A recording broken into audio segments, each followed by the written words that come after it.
Hello दोस्तों, नमस्कार। स्वागत है आपका आपके YouTube channel Pushpendra English academy में। दोस्तों, कल मैं लेकर आया था आपके सामने सिंधु सभ्यता से संबंधित अति महत्वपूर्ण प्रश्न। आज बात करते हैं वैदिक सभ्यता को लेकर। इसके 300 महत्वपूर्ण प्रश्न मैं आपके सामने लेकर उपस्थित हुआ हूँ और मैं आपको रीट के सिलेबस के अनुसार ये टॉपिक के महत्वपूर्ण प्रश्न अपने यूट्यूब चैनल पर लाता जा रहा हूँ। तो फ्रेंड्स, आप इन प्रश्नों को आराम से देखें और आप रिवीजन भी इनका कर सकते हैं। 300 अति महत्वपूर्ण प्रश्न वैदिक सभ्यता से संबंधित। और इससे पहले अगर आपने चैनल को सब्सक्राइब नहीं किया है तो इस चैनल को आप सब्सक्राइब करें, इस वीडियो को लाइक करें, कमेंट करें। चलिए शुरू करते हैं। वैदिक सभ्यता। तो वैदिक सभ्यता का सबसे महत्वपूर्ण प्रश्न है, पहला शुरुआत करते हैं, वेद शब्द का क्या अर्थ है। तो वेद शब्द का अर्थ है ज्ञान।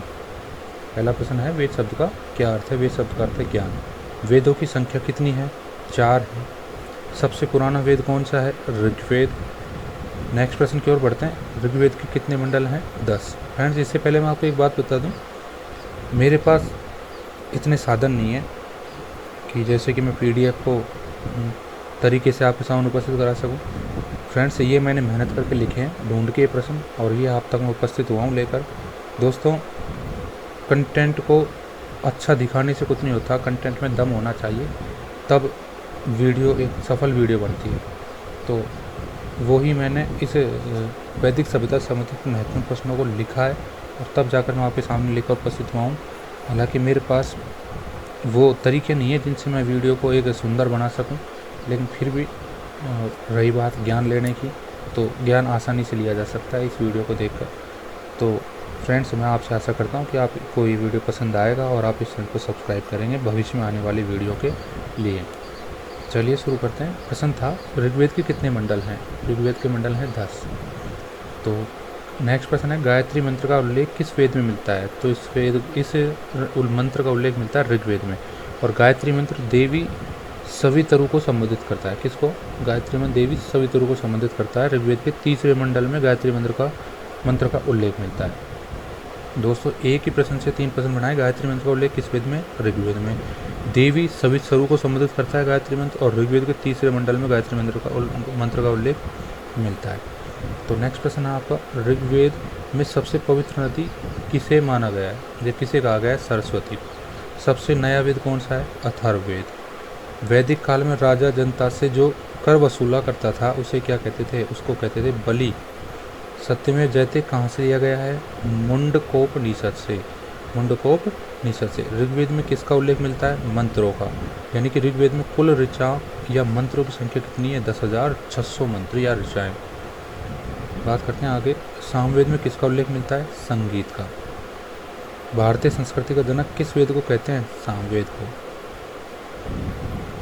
भारतीय संस्कृति का जनक किस वेद को कहते हैं? सामवेद को। यजुर्वेद में किसका उल्लेख मिलता है? कर्म कांड का, यज्ञ संबंधी विधि विधानों का। यजुर्वेद में उल्लेख मिलता है कर्म कांड का और यज्ञ संबंधी विधि विधानों का। अथर्ववेद में किसका उल्लेख मिलता है? रोग निवारण अथवा जादू टोने का। यानी कि ऋग्वेद में तो मिलता है मंत्रों का, यजुर्वेद में मिलता है जैसे यज्ञ संबंधी या कर्मकांड संबंधी, अथर्ववेद में मिलता है रोग निवारण और जादू टोने का। चलिए आगे बढ़ते हैं। उपनिषदों की संख्या कितनी है? 108 उपनिषद। उपनिषदों की संख्या कितनी है? 108 उपनिषद। उपनिषदों को अन्य किस नाम से जानते हैं? तो इनको जाना जाता है वेदांत नाम से। वेदांगों की संख्या कितनी है? 6 वेदांग। व्याकरण की सर्वप्रथम रचित पुस्तक कौन सी है? अष्टाध्यायी। इसके रचयिता किसे माना जाता है? पाणिनि को। पाणिनि। पुराणों की संख्या कितनी है? 18 पुराण। वैदिक आर्यों का प्रमुख भोजन क्या था? दूध व इसके उत्पादक। वैदिक आर्यों का प्रमुख भोजन दूध व इसके उत्पादक। नेक्स्ट प्रश्न है, कौन सा अन्न मनुष्य द्वारा सबसे पहले प्रयोग में लाया गया? तो इसका उत्तर होगा आपका जौ। नेक्स्ट प्रश्न है, वैदिक लोगों द्वारा किस धातु का प्रयोग सबसे पहले किया गया? तांबे का उपयोग किया गया। तो आगे बढ़ते हैं अपन और प्रश्न में।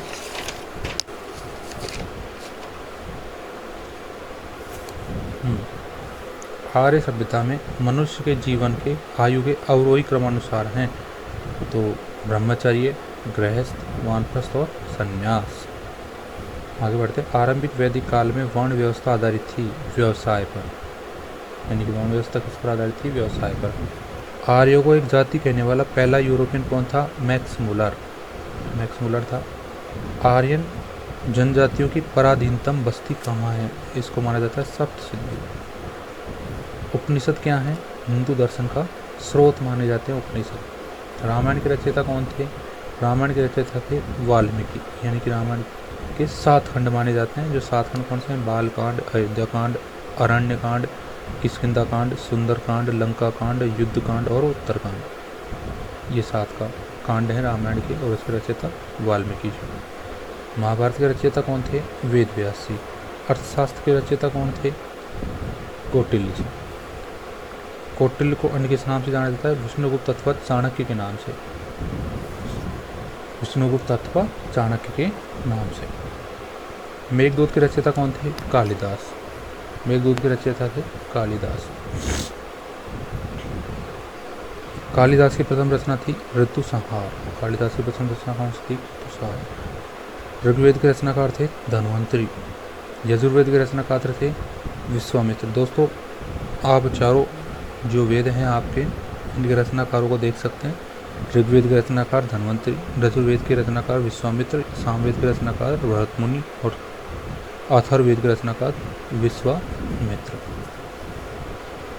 चलिए आगे बढ़ते हैं। वेदों के टीकाओं को क्या कहते हैं? वेदों के टीकाओं को कहते थे ब्राह्मण ग्रंथ। ऋग्वैदिक काल में सबसे प्रतापी देवता किसे माना जाता है? इंद्र को माना जाता है। इसकी स्तुति के लिए 250 सूक्तों की रचना भी की गई थी। कितने सूत्रों की रचना की गई थी? सूक्तों की 250 सूक्तों। सर्वप्रथम कर लगाने की प्रथा किस काल में शुरू हुई थी? उत्तर वैदिक काल से शुरू हुई थी कर लगाने की प्रथा। अथर्ववेद को अन्य किस नाम से जाना जाता है? ब्रह्मा वेद के नाम से भी अथर्ववेद को जाना जाता है। ओम कहाँ से लिया गया? यानी कि जो मंत्रोच्चारण के लिए अपन ओम शब्द काम में लेते हैं, वो कहाँ से लिया गया है? वेदारण्य उपनिषद से। वेदारण्य उपनिषद। वैदिक युग में यव कहा जाता था, यानी कि जौ को। यव किसे कहते थे? जौ को कहते थे। मनुस्मृति की रचना किसने की थी? तो मनुस्मृति की रचना की थी, सिंपल उत्तर है मनु ने। आगे बढ़ते हैं। योग दर्शन का प्रतिपादन किसने किया? पतंजलि ने। बाबा रामदेव ने नहीं किया, योग दर्शन का प्रतिपादन किया पतंजलि ने। आर्यों ने सबसे पहले किस धातु को खोजा था? लोहा को। तो सबसे पहली धातु कौन सी थी? लोहा, जिसको आर्यों ने सबसे पहले खोजा था। कृष्ण भक्ति का प्रथम एवं प्रधान ग्रंथ किसे माना जाता है? श्रीमद् भागवत गीता को। कृष्ण भक्ति का प्रथम और प्रधान ग्रंथ किसे माना जाता है? श्रीमद् भागवत गीता को। चलिए आगे बढ़ते हैं। ऋग्वेद में अगण्य शब्द का प्रयोग किस पशु के लिए किया गया है? गाय के लिए। अगण्य शब्द का प्रयोग किस पशु के लिए? गाय के लिए।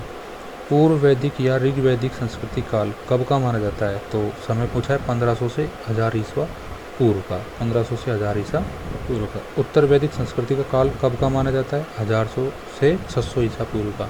दोनों प्रश्न अति महत्वपूर्ण। उत्तर वैदिक संस्कृति का काल 1000 से 600 ईसा पूर्व। पूर्व वैदिक ऋग्वैदिक संस्कृति का काल 1500 से 1000 ईसा पूर्व। नेक्स्ट है आर्य शब्द का शाब्दिक अर्थ। श्रेष्ठ या पुल्लिंग। आर्य मुख्यतः संस्कृत बोलते थे, यानी उनकी भाषा क्या थी? संस्कृत। वे घुड़सवारी करते थे और वे झुंडों में भारत पहुँचे थे। तो आर्य शब्द का शाब्दिक अर्थ श्रेष्ठ या पुल्लिंग है। नेक्स्ट पढ़ते हैं। उत्तर वैदिक काल के वेदों के विरोधी वह ब्राह्मण विरोधी धार्मिक अध्यापकों को किस नाम से जाना जाता था? तो इनका नाम था श्रमण। क्या नाम था? श्रमण। नेक्स्ट बढ़ते हैं। वैदिक गणित का महत्वपूर्ण अंग है शूल्य सूत्र, यानी कि वैदिक गणित का महत्वपूर्ण अंग शूल्य सूत्र है। ज्यामिति से संबंधित था ये। इससे ज्यामिति से संबंधित। किस वेद में प्राचीन वैदिक युग की संस्कृति के बारे में सूचना दी गई? तो ऋग्वेद में। उत्तर वैदिक काल में लिखे गए ग्रंथों का सही क्रम। तो उत्तर वैदिक काल में लिखे ग्रंथों का सही क्रम है वेद, ब्राह्मण, आरण्य और उपनिषद। वेद, ब्राह्मण, आरण्य और उपनिषद। तो फ्रेंड्स, मैं बिगर समय गवाए आपसे सीधे प्रश्नों के बारे में बातचीत कर रहा हूँ, ना ही मैंने इसमें कोई मसाला जैसे चीज़ डाली है। वीडियो है सिंपल सा, और प्रश्नों को लेकर आया हूँ आपके सामने ताकि आपको टॉपिक समझ में आ सके। तो आगे बढ़ते हैं अपन। इससे पहले अगर आपने इस चैनल को सब्सक्राइब नहीं किया है तो इसको आप सब्सक्राइब जरूर कर लें और वीडियो को लाइक कर दें, जिससे मुझे प्रोत्साहन मिले। चलिए आगे बढ़ते हैं। प्रश्न था आपका, किस वेद में प्राचीन वैदिक युग की संस्कृति के बारे में सूचना दी गई है? तो किस वेद में प्राचीन वैदिक युग की संस्कृति के बारे में सूचना दी गई? ऋग्वेद में। तो उत्तर वैदिक काल में लिखे गए ग्रंथों का सही क्रम, उत्तर वैदिक काल में लिखे गए ग्रंथों का सही क्रम वेद, ब्राह्मण, आरण्यक और उपनिषद। आराम से आप देखना, वेद, ब्राह्मण, आरण्यक और उपनिषद। नेक्स्ट है, कौन से वेद संयुक्त रूप से त्रयी या वेद त्रयी कहलाते हैं? कौन से वेद संयुक्त रूप से वेद त्रयी या त्रयी कहलाते हैं? तो हैं ऋग्वेद, सामवेद और यजुर्वेद। ऋग्वेद, सामवेद और यजुर्वेद। नेक्स्ट है, ऋग्वेदिक आर्यों का प्रमुख व्यवसाय था। तो ऋग्वेदिक आर्यों का प्रमुख व्यवसाय था पशुपालन करना। भारतीय, नेक्स्ट है प्रश्न आपका, भारतीय संस्कृति का संगीत का आदि ग्रंथ कहा जाता है? तो भारतीय संस्कृति का संगीत का आदि ग्रंथ कहा जाता है सामवेद को, यानी कि संगीत से से संगीत, सामवेद को। प्रथम विधि निर्माता किसे माना जाता है? प्रथम विधि निर्माता माना जाता है मनु को। ऋग्वेद में संपत्ति का मुख्य रूप क्या है? तो संपत्ति का मुख्य रूप है गोधन, गोधन। नेक्स्ट प्रश्न है, ऋग्वेद में किस मंडल में शूद्र का उल्लेख पहली बार मिलता है? तो शूद्र का उल्लेख मिलता है 10वें मंडल में।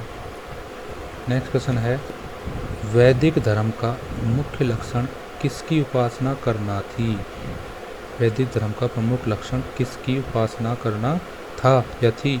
तो वैदिक धर्म का प्रमुख लक्षण था प्रकृति की उपासना करना। कौन से देवता के लिए ऋग्वेद में पुरंदर शब्द का प्रयोग हुआ है? तो कौन से देवता के लिए ऋग्वेद में पुरंदर शब्द का उपयोग हुआ है? इंद्र के लिए। नेक्स्ट आपका, शूल्व सूत्र किस विषय से संबंधित है? शूल्व सूत्र किस विषय से संबंधित है? ज्यामिति से संबंधित है। ये प्रश्न मैं पहले भी बात कर चुका हूँ इसके बारे में।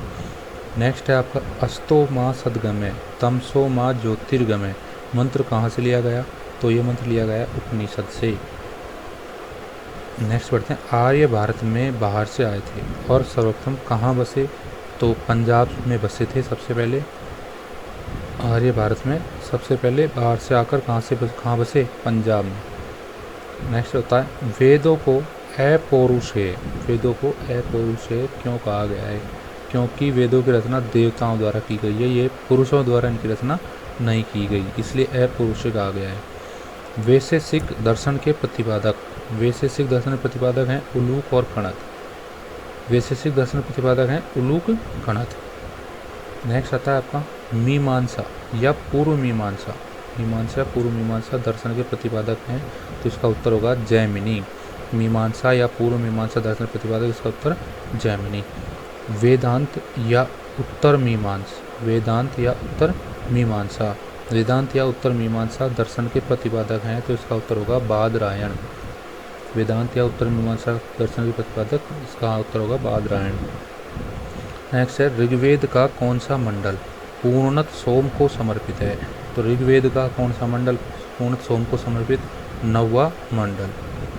प्रसिद्ध 10 राजाओं का युद्ध, 10 राज्य युद्ध किस नदी पर लड़ा गया? तो इसका उत्तर है परुष्णी नदी पर। नेक्स्ट है, धर्म शास्त्रों में भू राजस्व की दर क्या थी? तो भू राजस्व की दर थी 1/6। नेक्स्ट आता है आपका, 800 ईस्वी पूर्व से 600 ईस्वी पूर्व का काल किस युग से जुड़ा है? तो जुड़ा है वो ब्राह्मण युग से। 800 ईस्वी से 600 ईस्वी पूर्व का काल किस युग से जुड़ा है? ब्राह्मण युग से। किस काल से अछूत की अवधारणा स्पष्ट रूप से उदित हुई? तो अछूत शब्द की अवधारणा किस काल से उदित हुई? धर्मशास्त्र काल से उदित हुई है। नेक्स्ट प्रश्न है, न्याय दर्शन को प्रसारित किया था? तो न्याय दर्शन के रचयिता या प्रसारित करने वाले थे गौतम ने। प्राचीन भारत में निष्क जाने जाते हैं, तो प्राचीन भारत में निष्क जाने जाते थे स्वर्ण आभूषणों को निष्क नाम से जाना जाता था। किनको? सोने के आभूषणों को। उपनिषद पुस्तकें आधारित थी, तो उपनिषद पुस्तकें आधारित थी दर्शन पर। नेक्स्ट है, आरंभिक वैदिक साहित्य में वर्णित सर्वाधिक नदी है? तो आरंभिक वैदिक साहित्य में वर्णित सर्वाधिक नदी है सिंधु नदी। नेक्स्ट बढ़ते हैं अपन,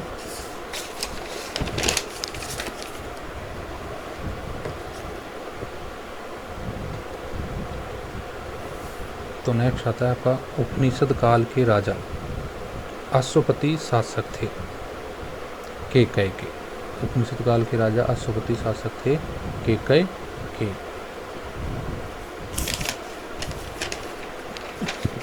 और दोस्तों, आज का वीडियो यहाँ तक ही।